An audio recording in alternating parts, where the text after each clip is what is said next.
Single men of Reddit, what made you definitely not want a second date with a woman you went out with? She forgot to take off her wedding ring at the second date. Yeah, it's bad enough trying to date women that already have kids. It's a whole nother deal trying to date someone who's also married. She didn't say anything. Like, there's being nervous, and then there's that. We were taking a film class together in school, and agreed to go see a movie together that counted for extra credit.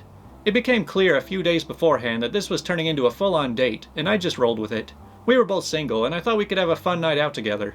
I asked if we could get dinner after the movie to talk about it and get to know each other better. She seemed excited by the idea, and I was looking forward to the night. I picked her up, and she was dead silent. She was dressed to the nines for a casual date, and clearly nervous. I did my best to break the ice and run the conversation, and the best I could get out of her was a nervous chuckle and a yep. After the movie, I asked if she still wanted dinner, and she said absolutely, and then proceeded to watch me eat dinner while she stared at me. When I dropped her off at home, she told me that she had a really nice time and hoped we could hang out outside of class again. I told her for sure, and we said goodnight. She flat out never said another word to me in class again. A year or so later, I ran into her at a party and asked her what the whole deal was about. She confessed that she was so anxious that she had no clue what to do or say. Apparently that was the first date she'd ever been on with a guy. It's a shame too, because in class we got along really well. I was just so put off by the silence that I didn't know how to approach her for the rest of the semester. Apparently she's a semi-professional golfer now. I haven't heard from her in years, but I hope she is doing well out there. See, it's kind of funny, because I used to be really shy when I was younger, but now I'm at the point where it's like, I don't even understand how people can be nervous enough to just not talk at all. Like, I get that you're worried about looking dumb if you say something stupid, but you're already looking dumb by just sitting there silently. So I take this girl out to a bar or restaurant, meeting her for the first time after talking on an online dating site. After she orders her food, she drops the bomb. She tells me for the past 7 years, she has been a professional dominatrix. So I'm an open-minded guy. I'm cool with this. She probably has some funny stories, right? Well, she starts telling me these stories, and for the first half hour or so, they're pretty entertaining. Eventually, though, I want to talk about other things. However, anytime I try to change the subject, she immediately brings it back to dudes that she pooped on. It got weird. I could barely get a word in. She basically didn't take a break for 3 hours. Again, I'm a really open-minded guy, but there's only so many consecutive stories of ball gags and double-sided dildo butt effing a person can take before even the most open-minded amongst us starts to feel uncomfortable. At one point, I excuse myself to go to the bathroom. As I stand up and turn around, she seizes this chance to smack at my butt and says, "Your butt looks like a baby pumpkin. I could bounce a quarter off it and get back 2 dimes and a nickel." Keep in mind, this lady is a professional. It was crisp and painful.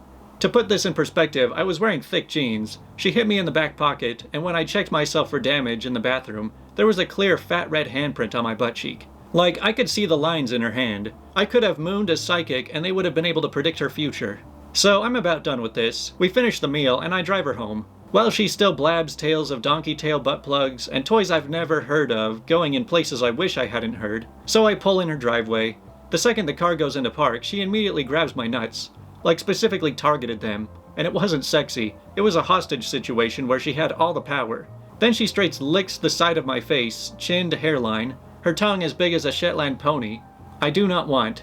Then she looks me in the eye and says menacingly, "I'm gonna strap you into my sex dungeon." The F you are, I choose life, I think to myself. How do I get out of this? She literally has me by the balls here. So here's what I come up with. I tell her that, "Oh yeah, let's do it. I have a special toy I keep in my trunk. Is that okay?" She says, "Sure, bring any toys you want." So I tell her to meet me at her doorstep while I bust it out because I want it to be a surprise. As she steps out of the car, she gives me a look that she thinks is sexy, but is actually terrifying. The second her feet touch the ground, I slam the car in reverse and fly out of her driveway as fast as my car can go. You know how most people pull out of the driveway, switch to drive, then drive off ahead? I did not do that. I didn't want that 1 second of switching gears to give her the chance to catch me. I pulled out of the driveway and just kept going down the street in reverse for like 5 blocks. The passenger door was flapping around, still open because I took off before she shut it. When I'm satisfied she won't catch me, I close the door, put it in drive, and go home. Gotta get back on that horse, right?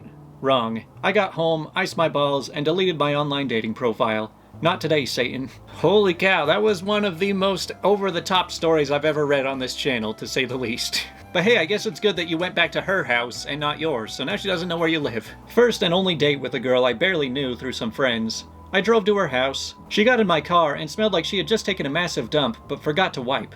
We went to dinner. I barely ate. Made an excuse to end early. drop her off, and drove her home with the windows down in the middle of winter. Like, okay, I get that it's kinda difficult to have like a really pleasant smell that everyone's gonna like, but I don't think it's that hard to just not smell like a turd. She showed up in a dirty white dress. Her hair looked like it had not been brushed in months.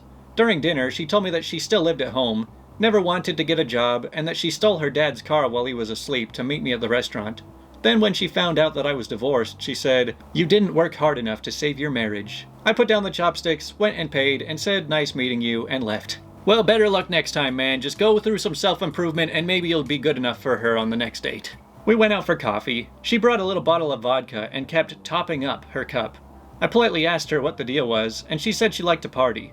When it was time to go, she fell over and started screaming that I had to help her up.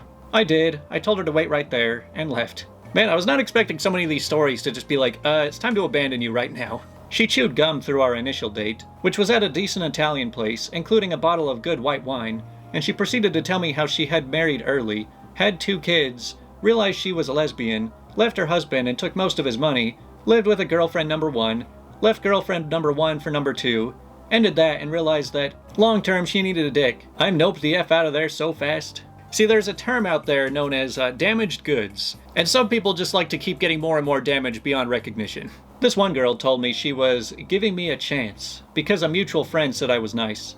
She was totally out of my league, and we both knew it, but she insisted on acting like it was a favor to go to dinner with me. If she's not actively happy about seeing me, I don't really want to see her either. Yeah, I kind of have to agree with the guy here. Like, I don't even care how amazingly hot somebody is. If we aren't hitting it off well, then it's like there's not really any point. When she asked me for my birthday, then proceeded to tell me that everything that was wrong with me as a person, based solely on my horoscope. Oh yeah, that's always fun. You know, I'm at the point where if I'm on a dating site and I see a girl list her astrological sign, I just swipe left because I just don't want to deal with that. Pregnant, but no worries, the father is locked up. Oh, well, it's all good then. I'm sure he's not going to come try and kill me after he gets out. I was supposed to pick her up at noon. I got to the house and knocked. She didn't answer. I texted her. She finally responds and opens the door. She says she's sorry, she overslept. Goes to the freezer, pulls out a handle of vodka, pulls the tomato juice from the fridge, mixes a huge Bloody Mary and drinks it down. Makes a second one and says, "Let's go." The date wasn't that bad, but I just can't roll like that. Hey, I guess some people deal with hangovers by just getting drunk again. The first date, she says, "Are you sure you want to be my career? Don't you think that you should wait until our children are old enough to have their lives together? Then you'll be free to do what you want." I say, "Listen, I'm leaving. Bye." Yeah, I think the first date is really when you should start planning your entire lives together. I mean, you really just gotta plan ahead, right? Went to dinner. She was on her phone the entire time texting. Even when we were talking. Figured she was just in it for a free dinner, cause really, what's the point of agreeing to a date if you're not going to try to get to know the person? See, women like this are basically just like homeless beggars, except they look a little bit nicer. I met her at a hospital. I was an ER patient for a hand wound, and she was a phlebotomist. Asked her out to a movie and then dinner. Had a really excellent talk about comics and movies. We were getting to know each other and flirting.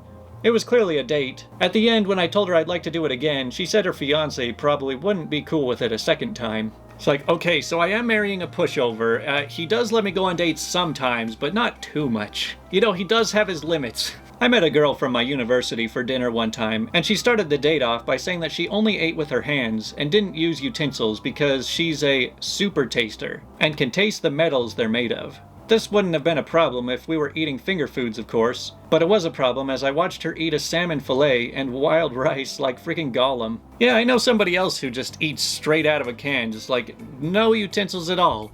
It's this little demon right here in my lap. She rolled her eyes when I said she looked nice. She had put in a lot of effort, and then criticized where I chose to eat. Complained about the music we went to see.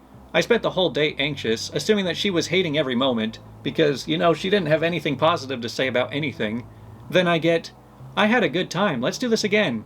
Nah, I'm good. I've got enough negativity and mixed signals coming from my own brain. I don't need that coming from the outside, too. Yeah, some people are really weird about mixed signals, because it's just like, you seem like you both like spending time with me, but you also hate me, so I don't really know what it is you want. A very specific turnoff as a black guy. I know history, but I also like my individuality. If you're trying to blow up the entire dialogue during the date by showing off about how much you know about the black oppression and whatever other cultural hot pick items roll up on your social awareness masturbation roster, you can wonder what went wrong on your early Uber ride home. Extra points for rattling off about every rapper you like, or basketball. You know, I'm very willing to bet that the girl was trying to start a relationship with him just to get more virtue signaling points.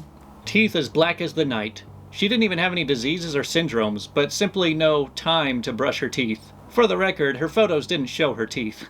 Huh, I didn't know that your teeth could go all the way black before just falling out. We sat down at a corner booth, and she liked sitting really close to me. We both ordered, and to start off, she was super rude to our server. Like, I want a lemonade, no ice. Did you get that, sweetheart? I said no ice, don't screw it up.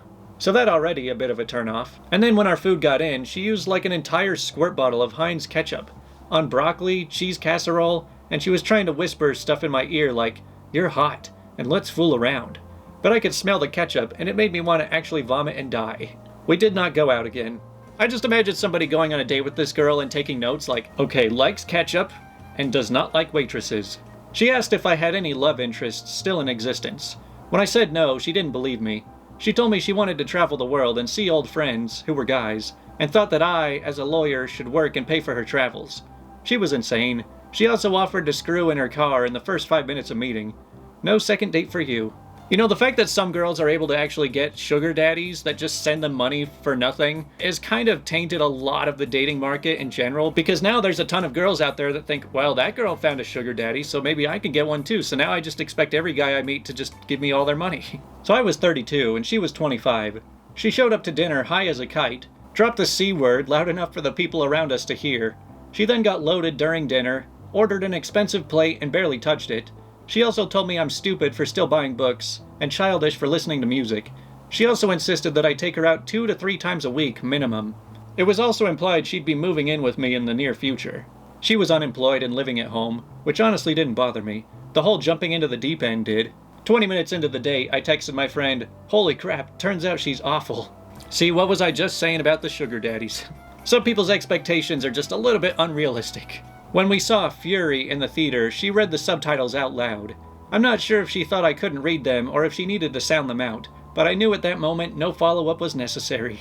You know, these stories make you feel a little bit better about not going on dates very often. But I'll just give you guys a heads up, I came across a lot of bad date stories today that I saved. So probably every Friday for a while now is going to be bad date stories. But anyways, that's the end for this week. You know, something really interesting happened with my video from a couple days ago. You know, normally my videos only get recommended to my core audience, but the one from Wednesday kind of actually grew past that for the first time in like the past year. So who knows, maybe this channel could be going somewhere soon, but I guess we'll find out.